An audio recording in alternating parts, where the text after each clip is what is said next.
ब्रह्म मोर ध्यानोपरांत सत्संग।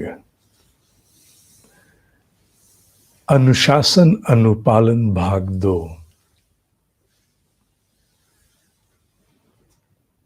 ये एक प्रकार का ज्ञान योग चल रहा है।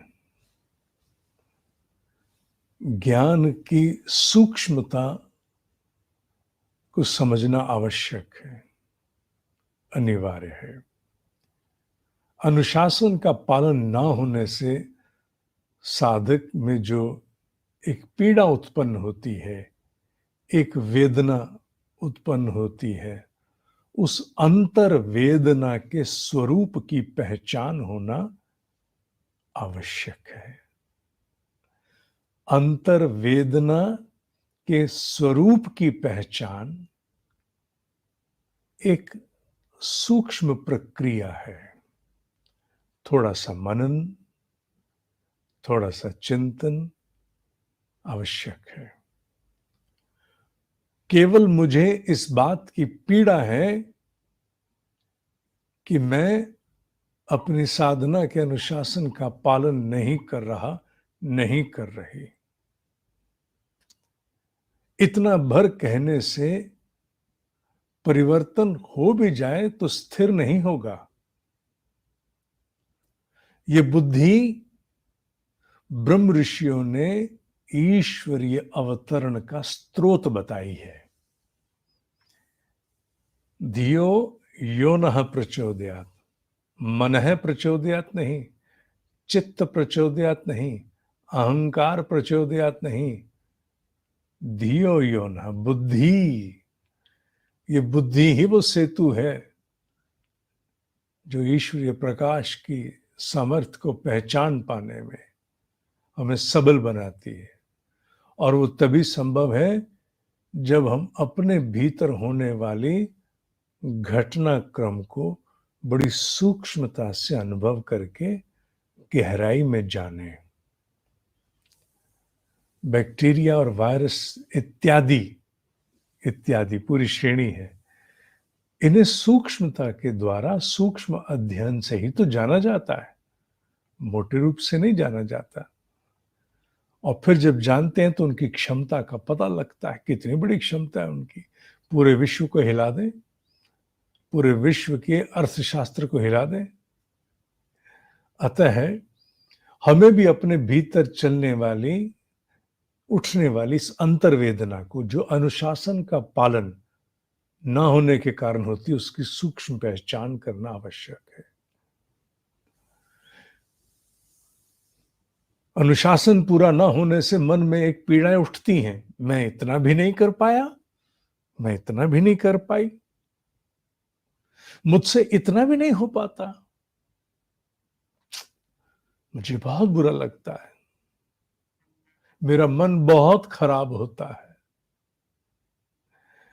इसमें अपने ही प्रति एक खिन्नता का भाव, अपने ही प्रति फ्रस्ट्रेशन का भाव अंतर वेदना बन करके उभरता है। कल मैंने प्रश्न किया था जिसके समाधान हेतु आपके भीतर से, आपकी गहराई से सत्य को बाहर लाने के लिए आप सभी को ब्रह्म मुहूर्त मॉनिटरिंग कार्यक्रम के साधकों को लिंक भेजा गया, जिसमें आपने व्यक्त किया। और उस लिंक में एक बार नहीं, आप अनेक बार जाके बार बार लिख सकते हो। और उसमें आपसे पूछा गया कि अनुशासन का पालन जब नहीं होता तो आपको क्या अंतर अनुभव होता है, क्या लगता है आपको भीतर, क्या अनुभूति होती है, क्या गरिमा को चोट पहुंचती है, मेरे बस का इतना भी नहीं है क्या, मैं इतना भी नहीं कर सकता, कर सकती, अथवा कुछ गहरे में खोते चले जाने का, कुछ छूट रहा मुझसे, उसका आभास होता है। दोनों में बहुत बड़ा भेद है, अंतर वेदना दोनों है। मेरे बस का इतना भी नहीं, गरिमा पर चोट, मुझसे कुछ छूट रहा है। दोनों अंतर वेदना है, पर दोनों के स्वरूप में बहुत बड़ा भेद है। ये जो मैंने अभी शब्द प्रयोग किए मुझे बुरा लगता है, मन खराब होता है, मेरे बस का इतना भी नहीं, मैं इतना भी नहीं कर पाया। और उससे उठने वाली खिन्नता, ये एक अंतर्वेदना का स्वरूप है। ये खिन्नता का संबंध गरिमा पर पहुंचने वाली चोट है। क्या मेरे बस का इतना भी नहीं? मैं हूं ना इसमें। मेरे बस का इतना भी नहीं, मैं इतना भी नहीं कर सकता। गरिमा पर चोट है। ये बुरी बात नहीं है। ये इस बात की घोषणा करता है तुम कदापि तमोगुनी नहीं हो। कदापि नहीं हो, तमोगुनी नहीं हो। ये इसका उद्घोष है। ये तुम तमोगुनी नहीं हो। अर्थात इस प्रकार की जो वेदना उठती है ये बुरी नहीं है, पर खिन्नता और फ्रस्ट्रेशन पर आधारित होकर के होने वाले परिवर्तन कुछ समय उपरांत अचानक बदलने लगते हैं। फ्रस्ट्रेशन हुई, बहुत गुस्सा आया, बदल दिया अपने आप को, अच्छे बदल दिया। या तो कई बार खिन्नता लंबे समय तक चलती रहती है, परिवर्तन होता ही नहीं है, और कई बार परिवर्तन हो भी जाता है। ऐसा नहीं है कि परिवर्तन नहीं होता, पर हाँ, परिस्थिति और परिवेश कोई ज्यादा बदल गया तो फिर वो जो परिवर्तन आया है वो जाना शुरू हो जाता है, समाप्त होने लगता है। ऐसा नहीं है कि अपने प्रति खिन्नता होना कोई छोटी शक्ति है, ये बहुत बड़ी शक्ति है।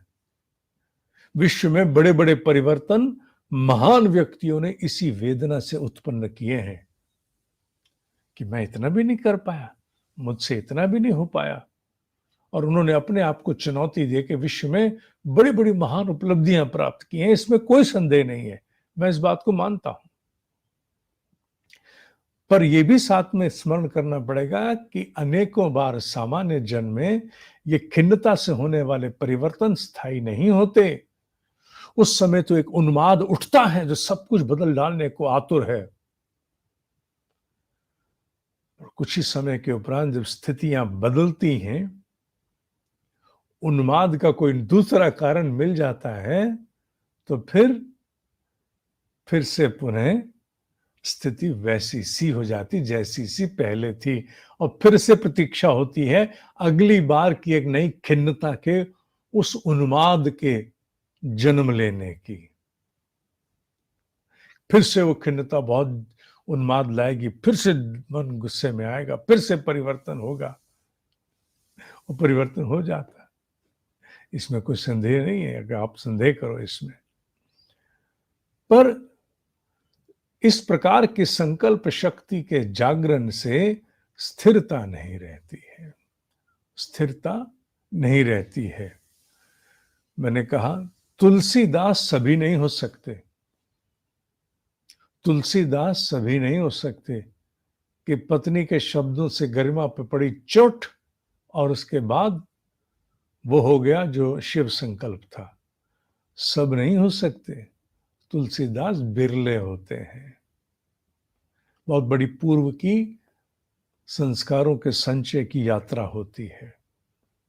सामान्य व्यक्ति अगर कहीं बाहरी किसी शब्द के, किसी अन्य के शब्द से अगर चोट पहुंच गई, किसी ने कुछ कह दिया या किसी परिस्थिति से चोट पहुंची, बदल जाएंगे, पर वो ग्रंथि मन में बनी रहेगी, या तो उस व्यक्ति के प्रति उसने ऐसा कहा था या उस स्थिति के प्रति ये भाव बना रहेगा। हर जीव उसमें से उभर नहीं सकता। हर जीव नहीं कह सकता कि अब इस खिन्नता से उत्पन्न होने वाला परिवर्तन मेरा चिरस्थायी है। मैंने यही तो प्रश्न किया था, तुम जब साधना में अपने अनुशासन का पालन नहीं कर पाते हो तो तुम्हें क्या अनुभव होता है? क्या तुम्हें अपने ही प्रति गरिमा में चोट, अपने प्रति खिन्नता, अथवा मुझसे कुछ छूट रहा है, मैं कुछ खो रहा हूं, खो रही हूं, छूटती जा रही हूं? दोनों वेदना है, दोनों अंतर्वेदना है, दोनों में एक प्रकार की तड़प है। एक में प्रचंड अग्नि है, दूसरे में अग्नि है, पर ऐसी अग्नि है जिसे आप कह सकते हो कि वो कभी शमित नहीं होने वाली। वो शमित नहीं होने वाली। प्राचीन भारतीय मनीषा में उन्माद का कोई स्थान नहीं है। We have no scope for passion. लोग पैशन के माध्यम से तो लौकिक जगत सारा ही चल रहा है। हर बात के लिए कहते हैं कि I was not, you are not passionate, you are not passionate. ठीक बात है, लौकिक जगत में यह सिद्धांत बिल्कुल ठीक चलता है, चलना भी चाहिए। पैशन के द्वारा बड़े बड़े कार्य होने चाहिए, पर आध्यात्मिक जगत चेतना की यात्रा में पैशन नहीं, डिस्पैशन चाहिए। उन्माद नहीं चाहिए, अस्तित्व चाहिए। उन्माद नहीं, अस्तित्व चाहिए। अस्तित्व में वो वेदना एक उन्माद नहीं है, उन्माद नहीं है जो आज उठेगी उफान की तरह क्रांति बन के। अकर को समय रहने पर जैसे स्थितियां बदलेंगी, क्रांति का प्रभाव भी समाप्त हो जाएगा। ना, ऐसा नहीं है।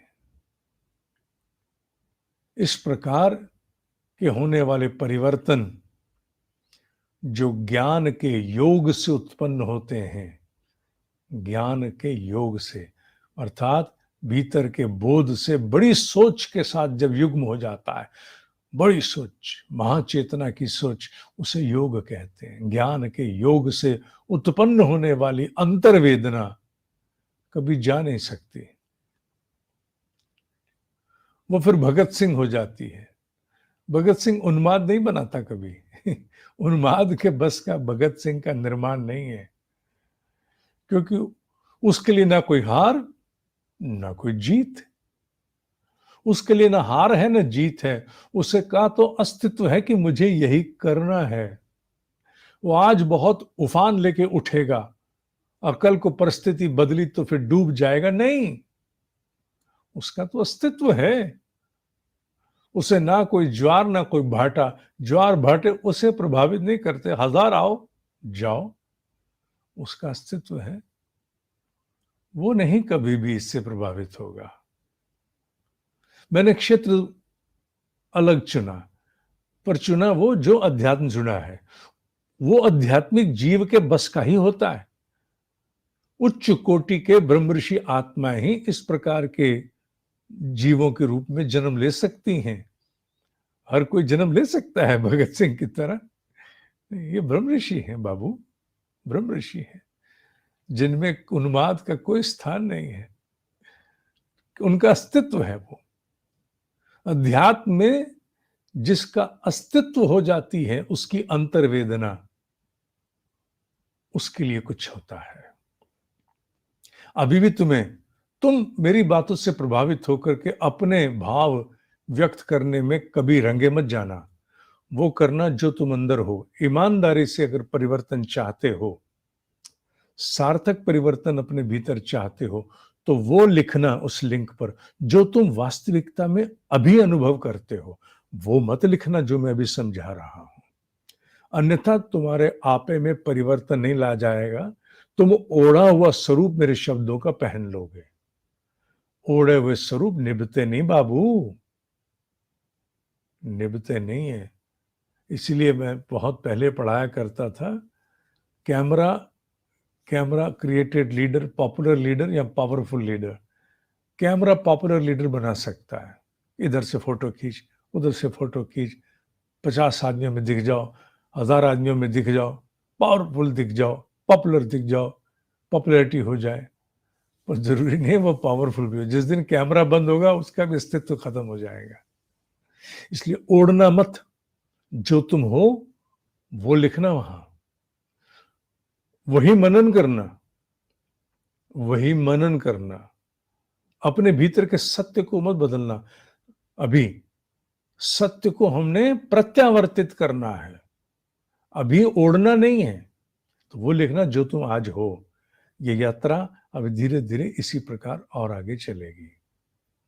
तुम्हारे सैकड़ों की संख्या में मेरे पास प्रभाव आ चुके हैं, सैकड़ों, 100, 200, 300 नहीं, बहुत बड़ी संख्या में आए हैं। ये श्रृंखला इसी प्रकार आगे चलती रहेगी। ओम ही सत्य है, ओम ही सत्य है। ओम ही सत्य है। सत्संग नित्य प्रसारित होता रहेगा, चेष्टा रहेगी।